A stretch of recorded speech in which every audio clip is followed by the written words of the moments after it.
Hi, I'm Rory Spielman. I've been fortunate to be part of a Jewish community my whole life. Growing up, I had Hebrew school. High school turned to BBYO, and in college, it became Mayor Emory. Now, 2 years after college, I found the Brookhaven Kollel to be the center of my Jewish community. I was raised Jew-ish. I learned to appreciate cultural Judaism through sleepaway camp, weekend BBYO conventions, and Jewish geography in my predominantly Jewish town on Long Island. I feel really lucky that the more I learn about Judaism, the more I find the values my parents instilled in me are Jewish principles, even if they weren't explicitly taught to me in that manner. I've always had Judaism in my life, although when I started getting involved in Mayor Emory with Rabbi Fleschel, for the first time in my life, I actually felt like a member of the Jewish community.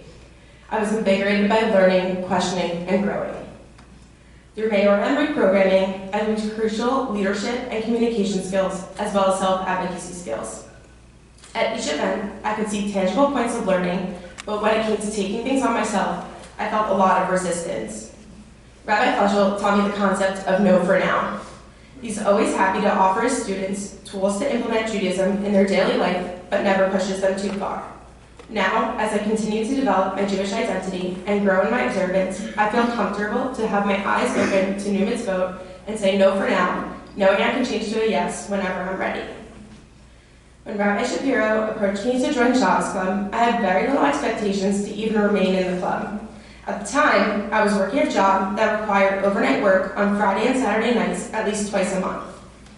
Through Shabbos Club, I was motivated to change my schedule to no longer work during Shabbat hours, go to Israel with Rabbi Tandler, where I spent time learning in Eish HaTorah and Neve, and go on a Shabbaton to Miami, where I was confronted with a question I had never contemplated before.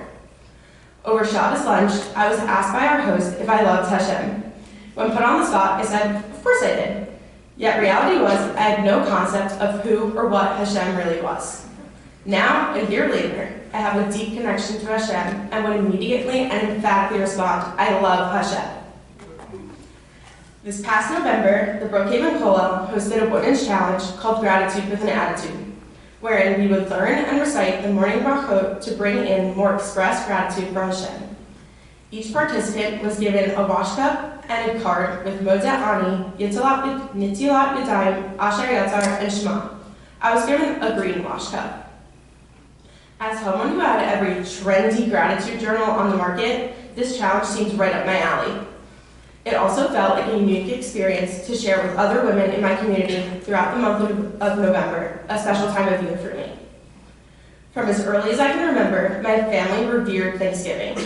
It was always a time of expressing true gratitude toward loved ones. Our traditions run deep, and each year, my parents would pause our meal to express deep gratitude, appreciation, and thanks for everything we had. They would address our immediate and extended family to take a moment to recognize the privilege we had to have such a lavish meal and to all gather in good health and happiness. I saw this challenge to implement the morning routine as a way to bring that Thanksgiving sentiment into my everyday life. Throughout the month, my new green wash cup and blessing card traveled with me up and down the East Coast. At the time, I felt quite silly packing the wash cup up when I knew it wasn't necessary. Yet now, reflecting on that time, I realized traveling with the green wash cup showed my identity was not location dependent. Being Jewish was really part of my identity. The Kollel community has allowed me to find comfort and empowerment to ask questions and find out the why behind each thing we do on a daily basis. 3 weeks ago, I had the privilege to embark on the discovery of Jewish life in Poland. Without a doubt, Poland was the most impactful experience I've ever had.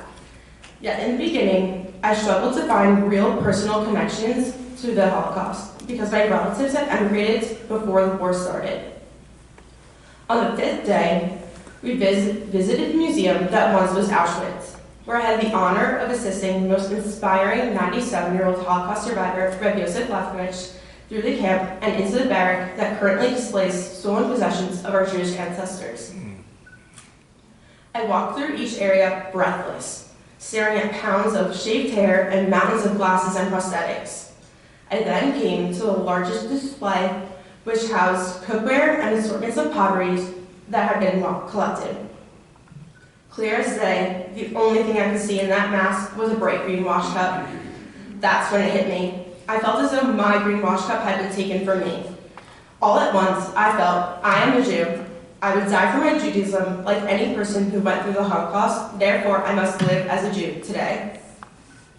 Standing in that barrack, I made the dedication that I would live as a proud Jew, not only for myself, but for all future generations and for whoever used to own my greenwash cup.